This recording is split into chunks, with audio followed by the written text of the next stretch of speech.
And he is here in this room. Great. Of course, it's great to be here. People from Lima possibly underestimate this possibility of coming from far away to here and to see this nice city.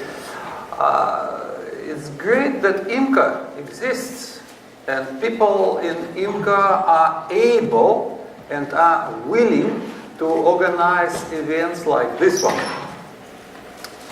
This is already almost not possible in many other places. And of course, it's great that this conference is dedicated to Jean-Pierre. Of course, I know that this is not your birthday today, but still, I don't know what to say. Happy birthday. And please remain full of energy as always. Do good mathematics.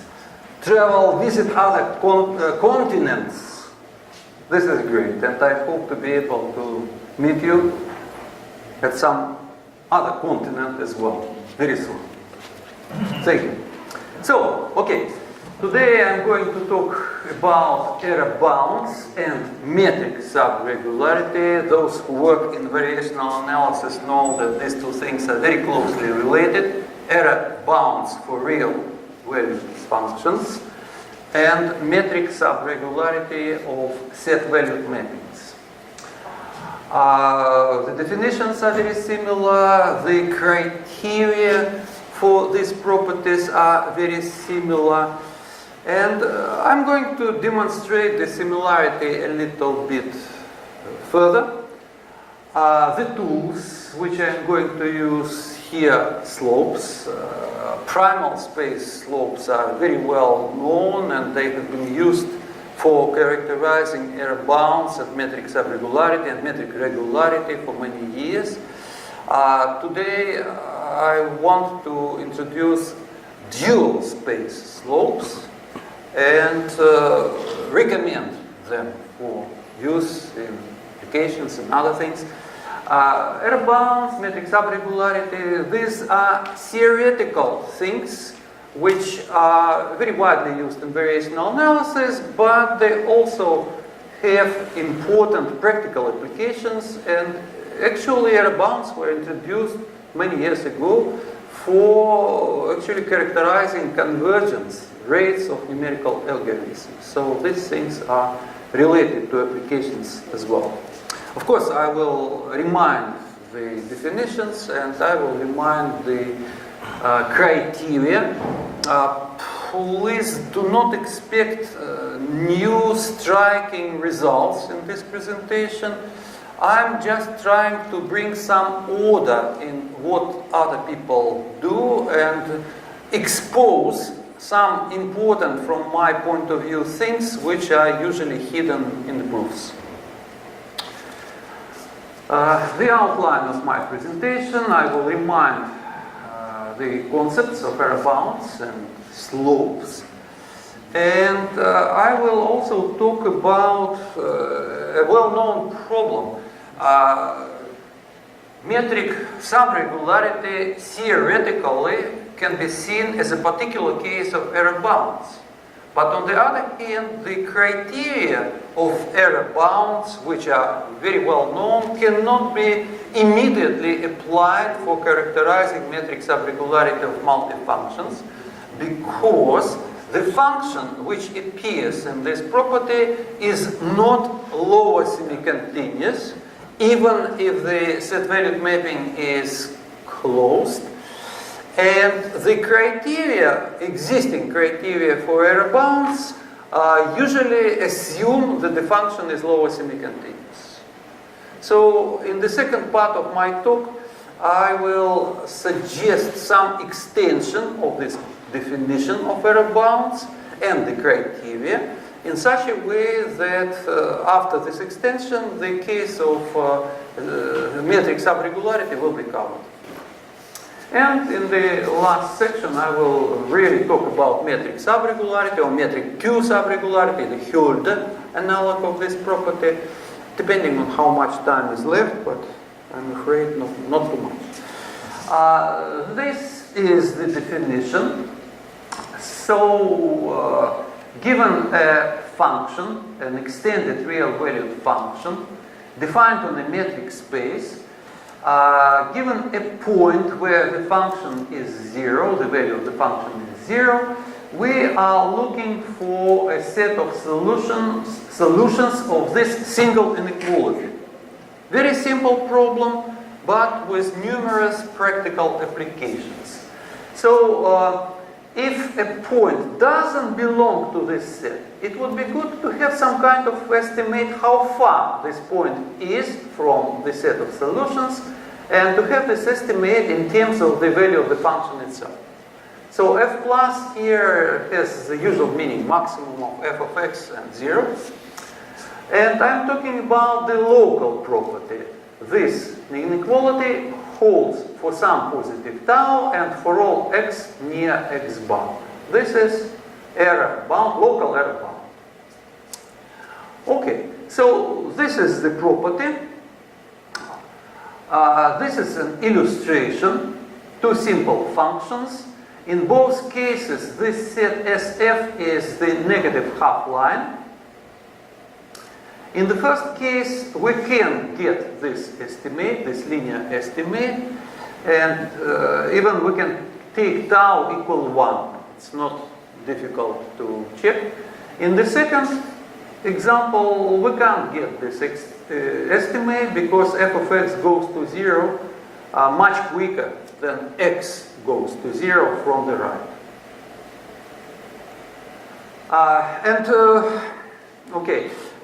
When we are dealing with this property, you can easily see we are not using the linear structure or anything like this, so everything can be done in the setting of an arbitrary metric space. And the property of metric subregularity, which I'm going to talk about in this last part of my presentation today, is defined here. It is defined for a multi-function, for a set-valued mapping between metric spaces. Given a point in the graph, we say that f is metrically subregular at this point. Again, if there exists a number, a positive number, such that this inequality holds locally. This is a weakened version of a more famous property, metric regularity, when y bar is fixed. If it is not fixed, it is metric regularity. It is also well known that this property of metric subregularity is equivalent to another important property, calmness, for the inverse mapping. And just looking at the definition, it is obvious that this property is equivalent to local error-bound property of this function. So it looks like this can be considered as a particular case of error bounds, but unfortunately, as I mentioned a few minutes ago, the existing criteria of the well-developed theory of error bounds cannot be applied directly for characterizing this property, because this function, this is one of the reasons, this function is not in general lowest continuous. Now, a list of important people, well, some of them are important, involved in this research. Some are much less important. And if you find that some important name is missing, tell me please, and I will get it here. The property, this one, the property of error bounds, can be equivalently characterized using this constant, which I'm going to call error bound modulus. So the property is equivalent to this constant being strictly positive. And it is not difficult to see that this is exactly the supremum of all values tau, such that this inequality holds. The objects, the tools which can be applied for characterizing error bounds.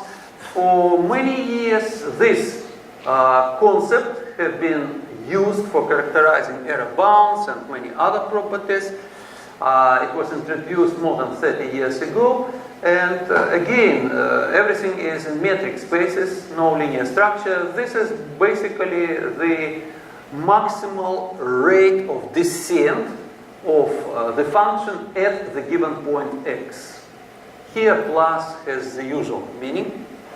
Of course, this is a local characterization. And now I'm going to introduce a non-local version of this slope.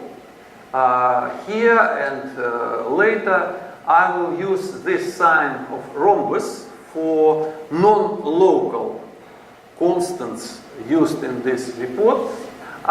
Basically what we have here, instead of lim sum here, just sup. And another thing is we have plus here. We don't have plus here, but plus is here. This is because we are looking for solutions of that inequality, f of x less than or equal to 0. So 0 is critical, but in principle we can use some other value here as well. And because of this plus, although this is non-local, supremum over all u, this u can't be too far from x. So this is non-local, but at the same time u cannot be somewhere too far because the distance is in the denominator here, and if u is too far, the denominator is big and the value is small, and we're looking for the supremum. So it can't happen.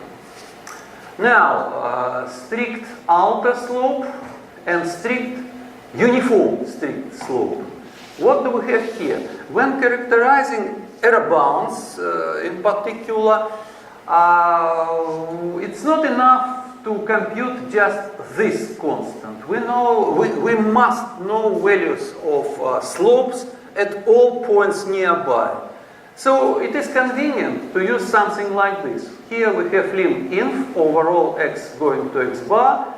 From outside, f of x is greater than 0, but is going to 0. And this explains the word outer in the definition. And the word strict corresponds to the fact that when we consider the whole bunch of slopes at nearby points, what we get as a result gets some properties of the strict derivative. This explains the terminology, and absolutely the same thing here. Okay, so these are the definitions. And f of x bar, yes, f of x bar is 0. It was on my original slide. Okay, so basically f of x goes to f of x bar. Okay, and it is also obvious that we have this inequality. And it follows, of course, from comparing these two things. This thing is greater. It holds for these strict constructions as well, so we have this inequality. And this actually explains why local constructions can be used in characterizing error bounds in sufficient criteria. So you will see that this is the main object, and this second one can also be used as a sufficient condition, because if this one is positive, then automatically this one is positive. Okay. The first primal space criterion for error bounds. The first part of this theorem is this inequality, which is for free, nothing to prove. It just follows from the definition, and it is a necessary condition of error bounds. If this is positive, then this constant is positive as well. The second part of this theorem is much more important. If we additionally assume that both spaces are complete, and this function is lower semi-continuous near x bar, then these two constants coincide. And this is actually a necessary and sufficient criterion for error bounds, and the main one. The other criteria are consequences of this one. And for instance, we can use the local strict slope, which we had on the previous slide, for formulating sufficient conditions for error bounds. This is more or less the whole theory of primal space error bounds criteria. Dual space criteria are very popular in this research and in many other areas, to use dual space criteria, of course, we need linear structure. Now X is a normed linear space. The main tool is the Fréchet subdifferential. This is a reminder of the Fréchet subdifferential. And another constant, which I suggest calling subdifferential slope, basically the distance from 0 to this set, subdifferential slope. Without using this notation and this terminology, of course, this thing has been in use by many authors for several years. An interesting thing is, okay, I suggested to call it subdifferential slope, and 2 years ago here at the previous meeting of ISORA, I think it was here, Stephen Simon mentioned to me that 10 years before he used this constant, and he also called it subdifferential slope. So for me, it's a very positive thing, showing that possibly my terminology is in the right direction. And Y slope, basically, it plays the same role as the corresponding primal space slope. It's also local, and they are closely related, and this is what I'm going to mention. Strict outer subdifferential slope is defined in a similar way using the same lim inf. Again, just knowing this constant is not enough. We need to have an estimate for all slopes nearby. This simple proposition, if we live in an Aspen space, then the strict slopes, primal space and the dual space coincide. And this explains why this second one is in use for characterizing error bounds. And this is basically the full standard theory of error bounds. And these things, they can be found in many papers, but not in this terminology. Now an extension. What I suggest is to allow f depend on two variables. So f is defined on a product of two metric spaces. Again, we have this inequality. This is an assumption. This equality. This is an assumption. But the variables play different roles. X remains the main variable, and y is something auxiliary. Two assumptions. If y is not equal to y bar, then f of x bar, xy is positive. So it means that the solutions of this inequality can be found only when y equals to y bar, which is written here. So it doesn't matter whether I write y bar or y here, thanks to P1. And the second assumption is this lim inf is positive as f goes to 0, which means that when f goes to 0, y goes to y bar automatically, and it goes sufficiently fast compared to f of x bar. So just these two assumptions, nothing else. And we are again looking for solutions to this inequality, and we are looking also for estimates of this kind. And this is an extension. F has a local error bound property. At this point, if there exists a constant tau such that this inequality holds.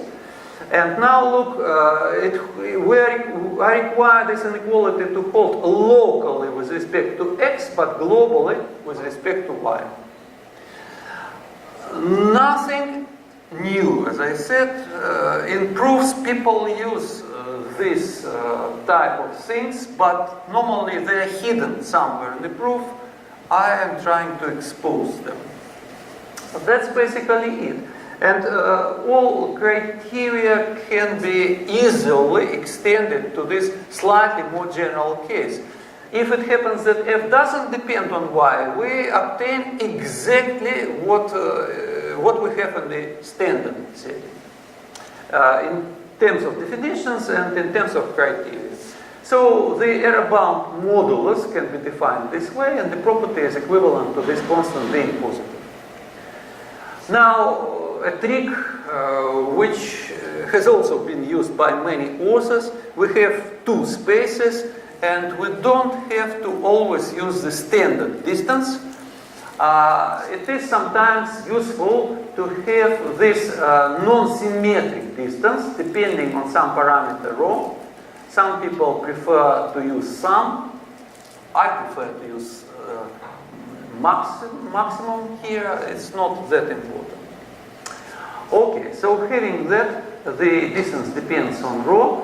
We can define the rho slope in the usual way as a function of two variables, just using this distance. Strict slope, I will omit alter now, because everything is alter in my presentation, but it is alter because f of x bar is positive. I can't write just lim inf. I have to separate it into lim and inf because rho is also here. The metric actually changes. Non-local slope is defined in the usual way, again depending on rho, and rhombus is here, the usual definition. Uniform strict slope is defined in the usual way, again, so nothing surprising. The inequality, the same inequality holds. So basically everything can be extended to this setting, including the main theory. Again, we have this inequality, which is for free, and in complete spaces under the lower semi-continuity assumption, these two constants coincide. So everything can be extended. A little bit of difference in the dual space setting. When both spaces are non-linear spaces, subdifferential slope is defined as infimum only of the x star part, the first part. The subdifferential, of course, elements of the subdifferential have two components. We are looking for infimum only of the norm of the first component, assuming that the second component is small, up to rho. So having this, we define the strict subdifferential slope in the usual way. Again, the same combination, and rho is also here. And we still have this proposition in the Asplund space setting. I think I missed mentioning this. In the Asplund space setting, we have this equality. Okay? I want to mention one more thing. In my question, which I asked Mark in the morning today about limits, what I meant, in principle, we can use limiting subdifferentials here in finite dimensional spaces. In infinite dimensional setting, it's not so easy to deal with limits. We need some compactness assumptions, etc. But here, when we are working with constants like this one, the lim inf is in R.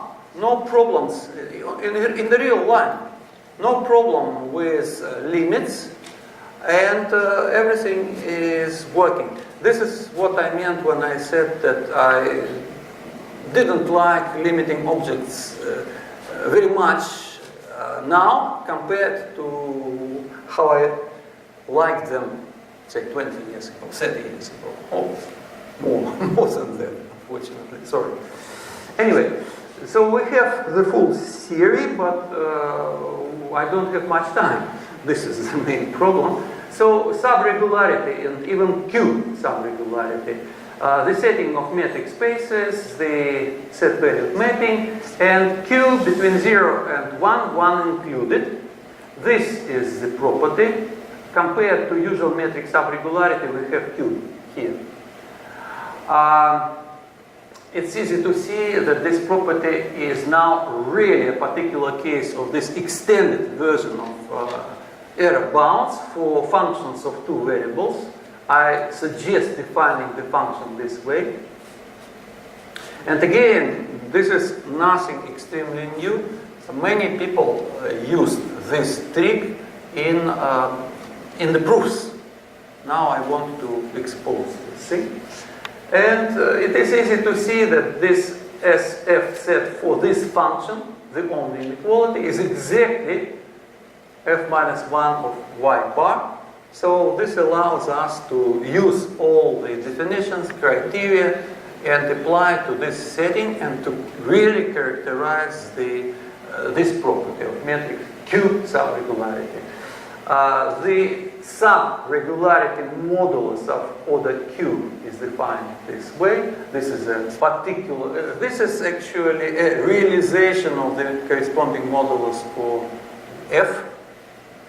Non-local slope can be defined this way, and this is the same definition but just applied to this function. Uniform strict Q slope is defined in the usual way, the same way. These are realizations of the corresponding definitions. So we can use slopes for set-valued mappings as well. This local slope, there is no Q here. It doesn't depend on Q actually, just the definition like this. The strict portion, the strict constant depends on Q because Q is here. It is given here explicitly. We have Q minus 1 here. It is actually just simple calculus to find out that this is what we need here.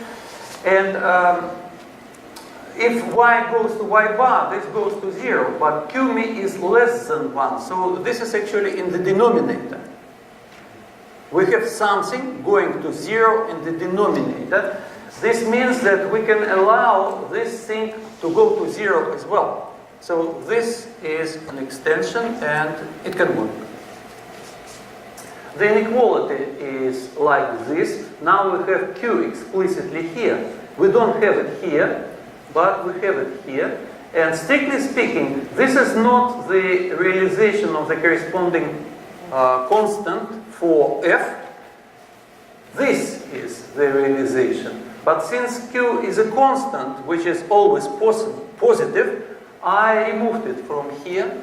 We are comparing just whether a constant is positive or not, so Q doesn't play any role, but it does play the role when we want to get quantitative characterizations. So Q is there. The theorem can be formulated like this. Just one remark. In the original theorem we had equality. For set-valued mappings we can't have equality, unfortunately, and this can be easily explained, but I don't have time for these explanations unless someone asks me. The dual criteria can be formulated in terms of co-derivatives. The co-derivative is defined using the Frichet normal form. This is a reminder of the definition. And one more tool is needed. This one, so-called duality mapping, given V in the original space, not 0. This is a set of all unit elements from the sphere such that this equality holds. So having this, subdifferential slope can be defined, in of course a non-linear space setting, can be defined like this. Rho is here and rho is here. This is this duality mapping, and this is precisely what is needed, and possibly this is the only new thing in my presentation.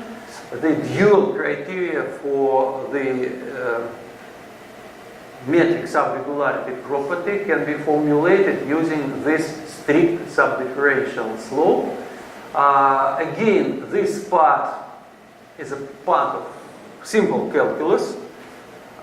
Here we have this subdifferential rho slope which doesn't depend on Q. But for symmetry, here we have rho. We have to multiply this rho by this term. So having this, we can formulate dual space criteria for this property as well. And I think it is new. If the spaces are S-formed, and the graph is locally closed near the given point, we have this inequality, and this explains why this constant can be used for formulating sufficient conditions. If this constant is positive, then automatically this constant is positive, and the main primal space constant is positive as well, and this is equivalent to the error-bound property. Now, I'm afraid I have to skip the details and okay, nothing to skip. All the details have already been said, and this is the list of references to things which were used in this tool. That's it. Thank you for surviving my presentation.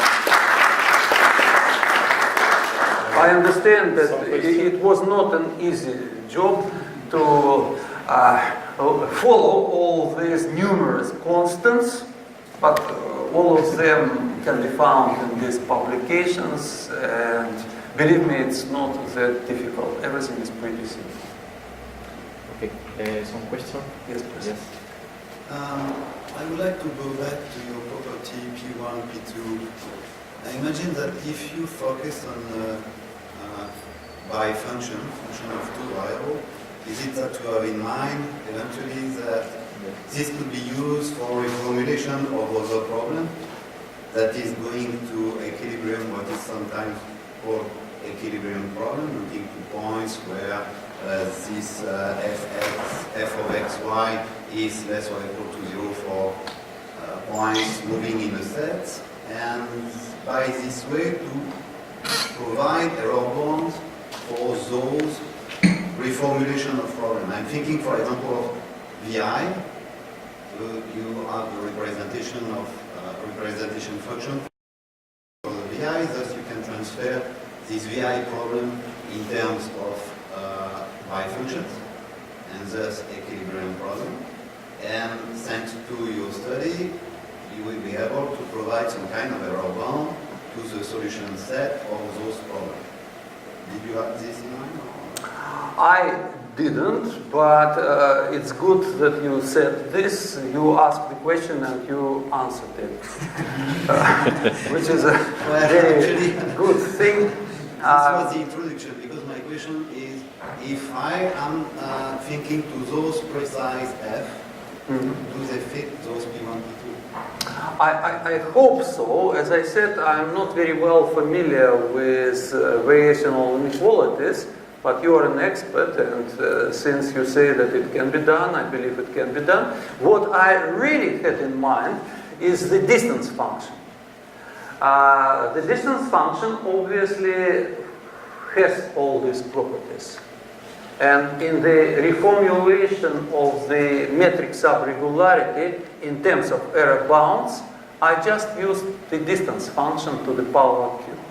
But it's likely that you are right, and it can other areas of applications. This I hope so. Very useful to try to adapt this kind of error bound to provide some distance to solution set for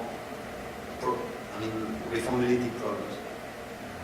Yes, I hope it's going to work, but I can't promise immediately that it will, and say tomorrow present clear interpretation. But if you keep reminding me, then I will possibly give some exact answer at next ISORA, for example. If the organizers keep inviting me. Please do. Wait. Other question? No? So, thank you very much.